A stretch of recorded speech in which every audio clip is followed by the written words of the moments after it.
အားလုံးမင်္ဂလာပါ။ဖေရဲ့လေးပိုင်းနှစ်ပွင့်မှာနှစ်ပွင့်နန္ဒဖြစ်ပါတယ်။နှစ်ပွင့်တို့ရဲ့အခြေခံဂျပန်စာသင်ခန်းစာလေးကိုဆက်လိုက်ကြရအောင်ပါ။ဒီနေ့မှာတော့နှစ်ပွင့်တို့ဟီရာဂနာလေးပေါ့နော်။ဟီရာဂနာစနိုင်လေးကိုတာပါမယ်။အဲ့တော့စလုံးလေးကိုကြည့်ပြီးတော့နားထောင်ပေးပါ။さ、し、す、せ、そ。နောက်တစ်ခေါက်ပါさ、し、す、せ、そ。မြင်နေရတဲ့စလုံးလေးတွေကိုဘယ်လိုဖတ်မလဲပြန်ပြီးတော့နားထောင်ကြည့်ရအောင်ပါさ、し、し、す、せ、そဆိုတဲ့စလိုင်းလေးဖြစ်ပါတယ်။ရပါမလား။အဲ့ဒီစလိုင်းလေးရဲ့ရင်းနှီးကိုနှစ်ပွင့်တို့ပါကြည့်လိုက်ကြရအောင်ပါ။はいစကြည့်တာနော်။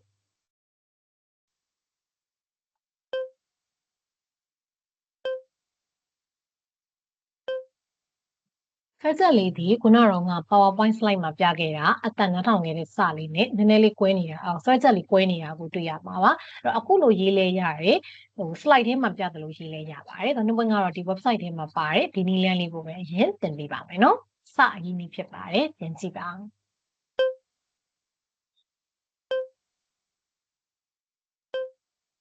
ဖက်ချက်အားလုံးပေါင်း3ချက်ရှိပြီးတော့အရေးဗီဒီယိုမှာသင်ခဲ့တဲ့ keyလေးနဲ့ဆင်တူတာကိုတွေ့ရမှာပါခီတုံးကဒီမြင်းလေးနှစ်ချောင်းပါတယ်အခုစမှာတော့တစ်ချောင်းနဲ့ပါပါတယ်နော်နံပါတ်1ဆွဲချက်အနေနဲ့ဘယ်ညာဆောင်းဆောင်းလေးတစ်ချက်တက်လိုက်ပါတယ်အပေါ်အောက်ဆွဲချရဲအခုံနဲ့တစ်ချက်လေးခုံလိုက်မယ်ပြီးရင်နော်မြင်းအကွေးလေးနဲ့ပိတ်လိုက်ပါအဲ့ဒီအကွေးလေးဒီလာလဲထိကြမလို့ကိုအဝေးမှာလဲတွားပြီးတော့မရှိပါနဲ့နော်ကိုလက်ရည်လေးနဲ့ကို balance နေအောင်လို့ရှိပေးပါဒါဆိုရင်ရေးကြည့်ရအောင်ပါနှစ်ပွင့်က3ခေါက်ဖွင့်ပေးပါမယ်နှက်ဆိုင်အားလုံးပဲမိသလောက်လိုက်ရေးကြည့်ပါနော်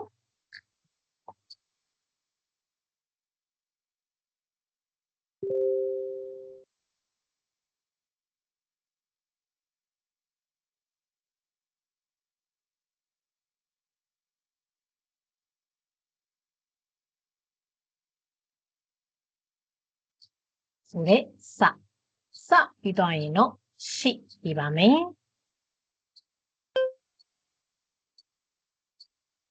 ရှိဖြစ်ပါတယ်ဆွဲချက်လေးဒီတစ်ချက်ပဲရှိပါတယ်အပေါ်ကနေဆွဲချရတဲ့ white ပြီးတော့အကွေးလေးထည့်လိုက်ပါတယ်ပရိထားပေးရမှာကဒီနောက်ဆုံးကွေးလိုက်တဲ့ဟာလေးကိုတချို့တွေကတူလေးရေးလေးရှိကြတယ်တူလေးမရေးပါနဲ့နော်တူလေးကတ်လေးရေးထားလို့မရဘူး तू ကအရှိကိုနည်းနည်းလေးထွက်လာပြီးရတာနော်တွေ့ရတိုင်းပဲအရှိကိုနည်းနည်းလေးထွက်လာပြီးရတာဖြစ်တဲ့အတွက်ထွက်ပြီးဆိုတော့ तू ကဘလောက်ထွက်ပြီးရမှာလဲတစ်ချက်ရဘလောက်ထွက်ပြီးရမှာလဲလို့မေးရင်ဒါနှစ်ခွခံမှန်းကြည့်ပြောတာနော်ဒီဓာတ်လိုက်ဆွဲလိုက်တဲ့မြင်းရှိတယ်မလားအဲ့ဒီမြင်းရဲ့တဝက်လောက်လေးအရှိကိုထွက်ပြီးပါအဲ့တော့ဒီဓာတ်လိုက်ဆွဲလိုက်တဲ့မြင်းကကိုယ်လက်ရည်ကိုကြည့်ဥပမာ1 cm လောက်ရှိရလား1 cm ဆိုတော့အရင်သိပါလိုက်ကျွန်တော်လက်နဲ့စစ်စာလောက်ကိုကဆွဲချလိုက်တယ်ဆိုရင်ဒီအောက်ကအလျားလိုက်မြင်းအကွေးလေးဒီလက်စစ်စာတော့ရှိရပါပေါ့သဘောပေါက်လားအဲ့ဒါမျိုးလေးကိုဆွဲတဲ့ဆွဲချက်ရဲ့ပုံမှုကိုဆွဲတဲ့လက်ရည်ရဲ့ size ပုံမှုတည်ပြီးတော့သူ့ရဲ့ဒီဓာတ်လိုက်မြင်းရဲ့အချမ်းစာလောက်လေးပြပြပါနော်ကောင်းကောင်းဖွင့်ပေးပါမယ်ကြည့်ပါဦးနော်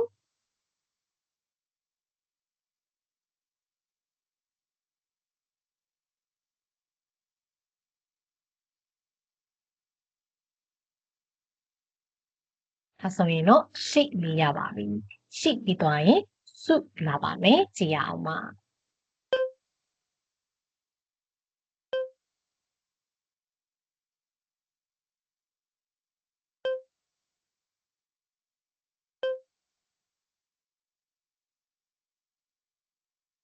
အဲ့တော့စုဆွဲချက်လေးကြည့်ပါမယ်ဘယ်ညာဆောင်းဆောင်းလေးတက်သွားပါတယ်ပြီးရင်တော့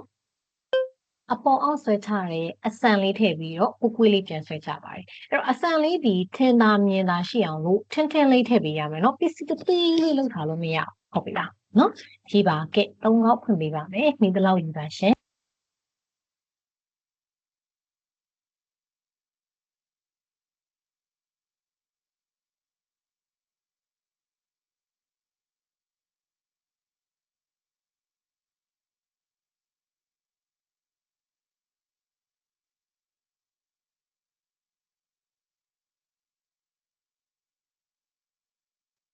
စုပြီးသွားရင်တော့စိတ်ပြီးပါမယ်စိတ်ပြီးအောင်ပါ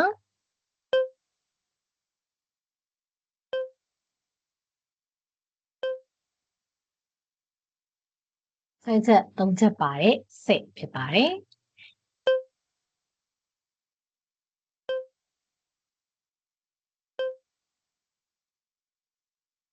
အဲ့တော့ဆွဲချက်လေးကြည့်ပါမယ်နံပါတ်1မြင်းဆွဲနေကြလေးတိုင်းပဲနှုတ်ဖို့လို့စောင်းစောင်းလေးတက်သွားလိုက်တယ်ထူးဆန်းတဲ့နံပါတ်2လေးကညာဘက်အချမ်းလေးမှာဆွဲချရတဲ့ခုံလိုက်မယ်တစ်ချက်နော်နံပါတ်3မြင်းလေးကတော့ဆွဲချရတဲ့အရှိကိုထွက်တယ်ကြည့်လိုက်ရအောင်ပေါ့နော်နှုတ်ဖို့လို့ဒီနံပါတ်3မြင်းရဲ့ဒီအရှိလေးဒီအလျားလိုက်အရှိလေးဒီနံပါတ်2မြင်းလေးကိုလုံခြုံသွားစေပါတယ်တွေ့လားနော်ဒီအရှိကိုထွက်လိုက်တဲ့ဟာလေးဒီနံပါတ်2မြင်းလေးကိုလုံခြုံသွားစေပါတယ်အဲ့ဒီနံလေးတိုင်းပြရအောင်ပါ3ခေါက်ဖွင့်ပြပေးပါမယ်ရှိပါနော်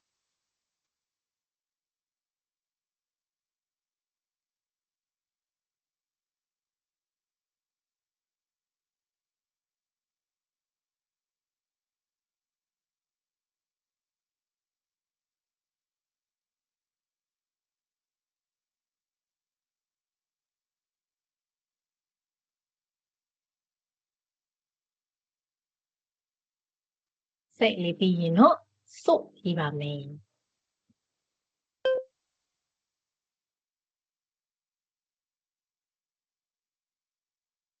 ဆွဲချက်တစ်ချက်ပဲပါပါတယ်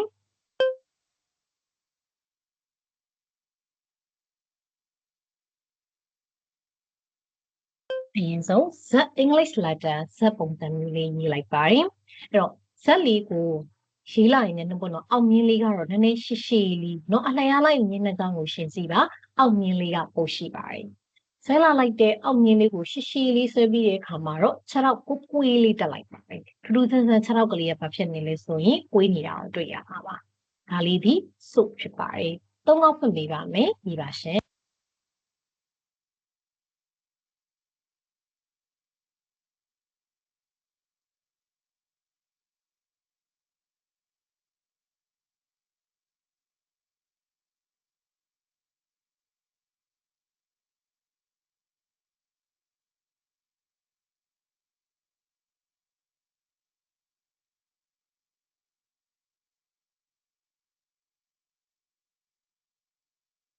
ဆိုရင်တော့စာ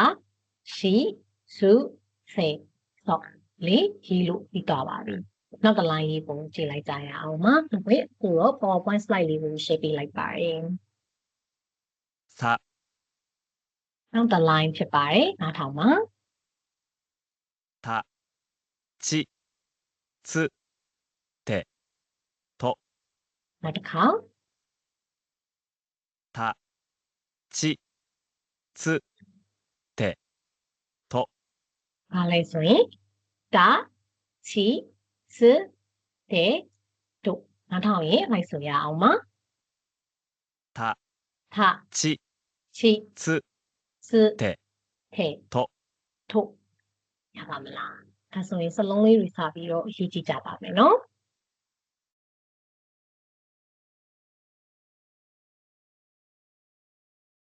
ထ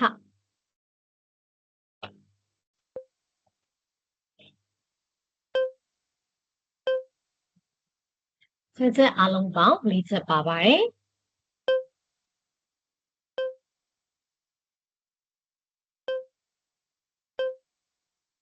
ဆွဲချက်လေးတွေကြည့်ရအောင်ဘယ်ကနေညာကိုစောင်းစောင်းမြင်းတူလေးတက်လိုက်ပါတယ်အပေါ်အောက်ကိုဒီအောက်ကိုလေမြင်းဆောင်းဆောင်းလေးပဲဆွဲချလိုက်ပါတယ်ပြီးရင်တော့တစ်ချက်နှစ်ချက်ဘာလေးနဲ့ဆင်လဲဆိုရင်ပြီးခဲ့တဲ့ဗီဒီယိုမှာသင်ခဲ့တဲ့ခုတ်လေးနဲ့ဆင်ပါတယ်เนาะအဲ့တော့တို့1 2အချက်တွေရေးပြီးရဲ့အခါမှာအောက်မှာခုတ်လေးထည့်လိုက်တယ်ဆိုရင်တော့ဖြင့်ရေးလို့ရသွားမှာပါကဖြစ်ပါတယ်သုံးခေါက်ဖွင့်ပေးပါမယ်ရေးပါအောင်နော်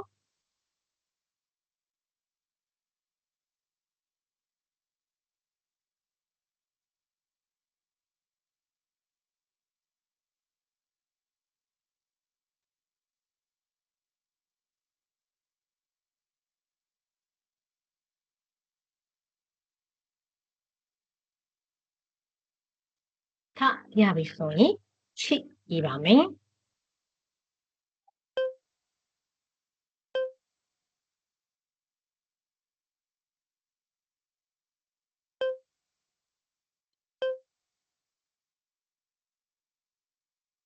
ဆွဲချက်နှစ်ချက်ပါတဲ့ချီဖြစ်ပါတယ်။တက်တက်လေးကြည့်ရအောင်ပါ။ဘယ်ကနေညာကိုမြင်းတူဆောင်းဆောင်းလေးတက်သွားပါတယ်။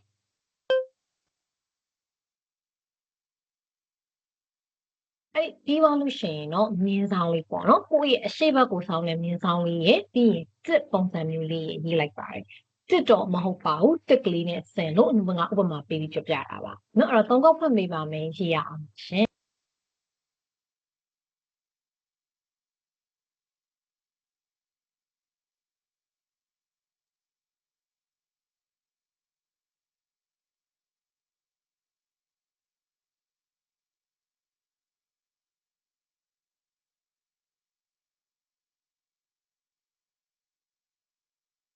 ချိရေးရသွားရင်တော့စွပြပါမယ်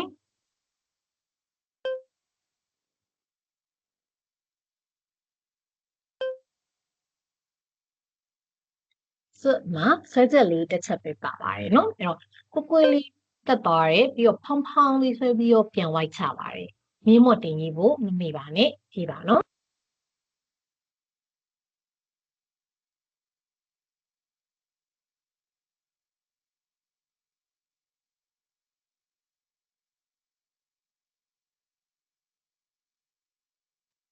စွလေးရပြီဆိုလို့ရှိရင်တော့ဒီကုလို့စက်ရေးရအောင်ပါရှင်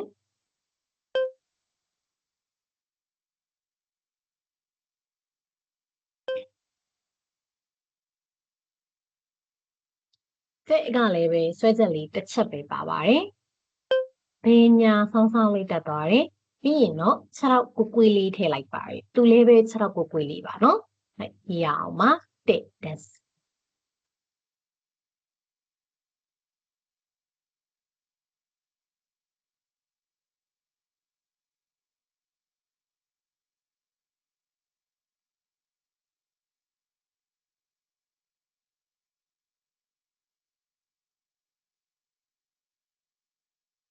စကီဝတုတ်တက်နောက်တစ်လုံးကတော့တုတ်ဖြစ်ပါတယ်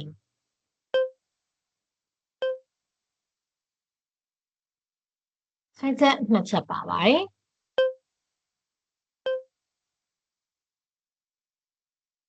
ဆွဲချက်လေးတွေကြည့်အောင်နောက်ပြစ်လေးတစ်ချက်ဆွဲတယ်ပြီးရင်ဘာစကလေးဖွင့်ပြီးတော့ငါပုံစံမျိုးလေးရေးလိုက်ပါတယ်ငါတော့မဟုတ်ဘူးသူကအပေါ်မှာဘာစကလေးတော့ဖွင့်တယ်ပေါ့နော်ပြီးရင်ဒီနံပါတ်1နဲ့နံပါတ်2မြင်လေးပါဖြစ်ရမလဲဆိုရင်ထိရပါမယ်ရေးရအောင်ပါရှင်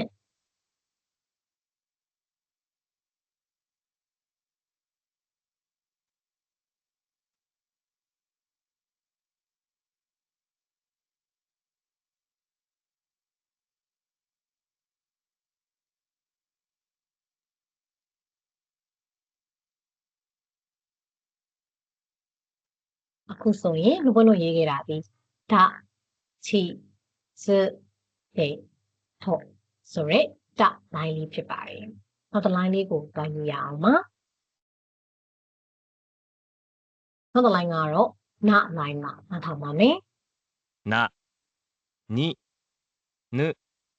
ねのနောက်တစ်ခါなにぬねのအဲဆိုကြရအောင်ပါနော်なနာににぬぬねနေのနော်ရပါမလားဒီနာလိုင်းလေးကိုရေးသွားကြရအောင်ရေးကြရအောင်ရှင်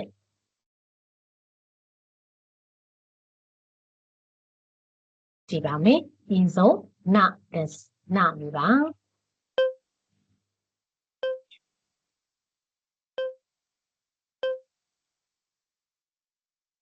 ဆက်ချက်လေးများတယ်၄ချက်တောင်ပါပါတယ်နော်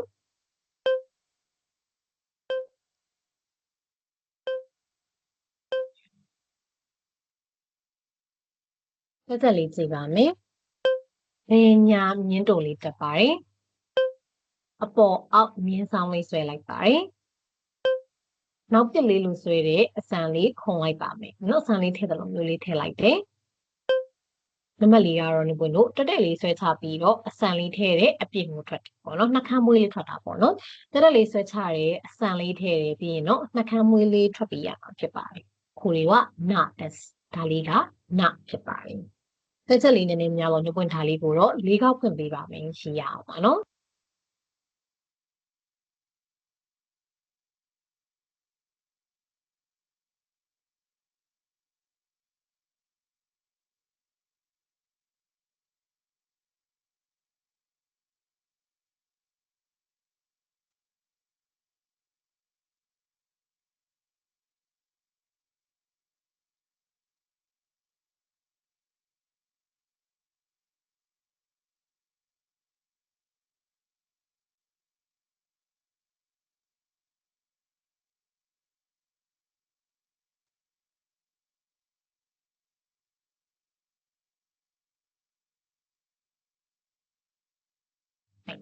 နလေးပြီးသွားတဲ့အခါမှာတော့ neat this neat ပြပါမယ်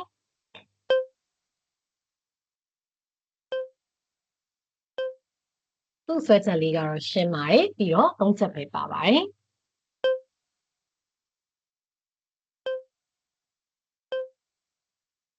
ကြည့်ရအောင်ဆွဲချပါတယ်ပြီးရင်ဟာနေတို့လေးခုံလိုက်ပါတယ်ပေါ့နော်ခုံတဲ့အဆန်လေးထည့်လိုက်ပါတယ်လို့မို့လို့အရင်တုန်းကလည်းဒါမျိုးတွေရေးခဲ့ပူပါပြီပြီးရင်တော့တစ်ချက်ဆိုပြီးတော့ခို့လေးဖြစ်ပါတယ်နော်တော့ခို့လေးလာထည့်လိုက်တယ်ဆိုရင်တော့မှပဲရပါမယ်နော်โอเคခြေပါ၃ခေါက်ဖွင့်ပေးပါနော်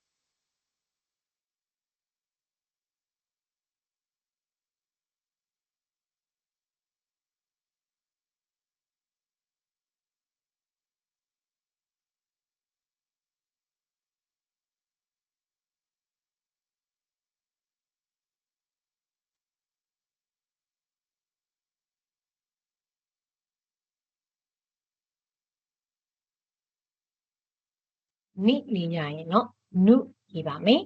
နု das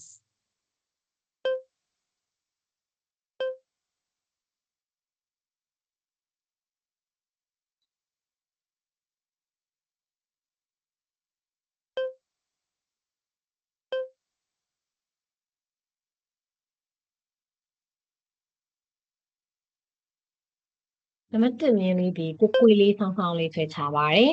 ပြီးရင်တော့ဒီမို့လို့နံပါတ်2မြင်းကဆွဲရနည်းနည်းရှိမယ်ကြည့်ပါဆွဲချမယ်ပြန်ဝိုက်မယ်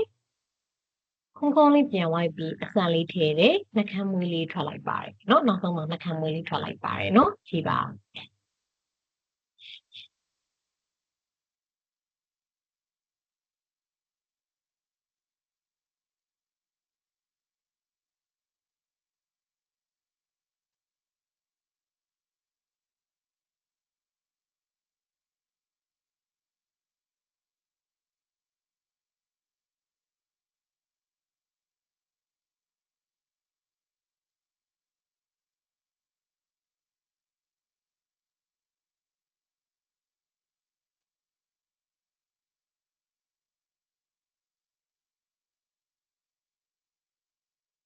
နုလေးရရင်တော့ net is net ကြည့်ပါမယ်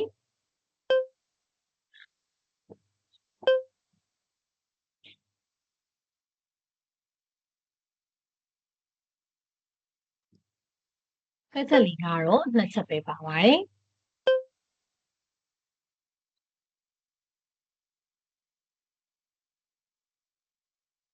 ဖက်ချက်လေးကြည့်မယ်မြင်းဖြောင်လေးတစ်ချောင်းအရင်ဆွဲချလိုက်ပါတယ်နံပါတ်2မြင်းလေးကဆွဲရတာရှိတာမို့လို့ပြချကြည့်ပါဆွဲချမယ်ခုံးလေးပြန်တက်ပါတယ်တက်တဲ့ဆွဲချတယ်အဆန်လေးထည့်တယ်နှာခမ်းမွေးလေးထွက်တယ်နုလေးနဲ့စင်မိတ်နုလေးကပွေးတယ်ဒီနဲ့လေးကတော့ဖြောင်းတဲ့ဘက်ကိုပို့သွားပါတယ်ပေါ့နော်ကြည့်ပါ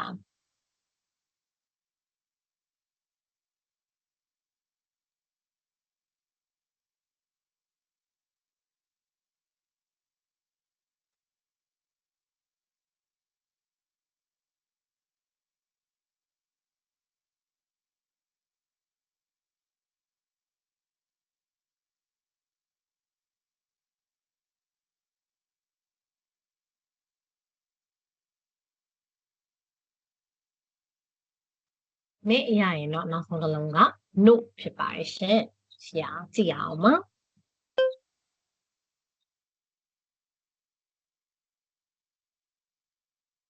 ဆွဲချက်တစ်ချက်ပဲပါပါတယ်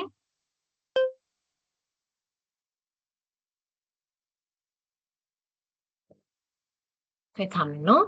ခေါင်းဆောင်လေးဆွဲချရတယ်ပြီးတော့တစ်ထစ်လေးတက်တယ်တစ်ထစ်လေးပြီးတော့မှပဲကိုပွေလေးဆွဲလိုက်ပါတယ်မြန်မာတင်ချာရှစ်နဲ့တော့တူတယ်လို့ထင်တူတယ်စင်နဲ့ပေါ့လေနော်ဒါပေမဲ့ရှစ်တော့မဟုတ်ဘူးပဲနော်သူ့ရဲ့ဆွဲချက်လေးကိုသတိထားပြီးတော့ရှင်းပြပါရေးပါ